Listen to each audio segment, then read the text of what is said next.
சொல்லு 2200 ரூபா ஆகுது. நீ என்ன கொடுக்க சொல்ல? ஒரு 1500 அசலே எனக்கு 1800 ரூபா ஆகுது. பார்த்து பண்ணுங்க. அதுதான் நம்மளுக்கு நான் உனக்கு சொல்றேன் 1800 ரூபா அசல் கொடு. இல்ல 1800 ரூபா. சரி 100 ரூபா கம்மி பண்ணி. இல்ல இல்ல சரி 1700 ரூபா கொடு. அதான் 100 ரூபா கம்மி பண்ணுன்னா 1700 ரூபா கொடுங்க. அப்படிதான் சரி 1650 ரூபா கொடு. அசல் இல்ல அசலுக்கு என்ன எனக்கு அசல 700 ரூபா.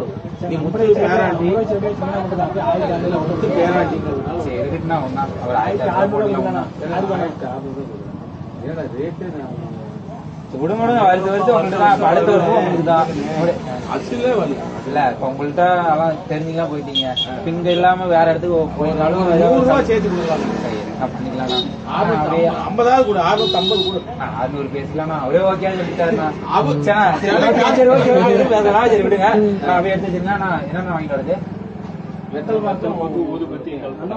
எத்தனை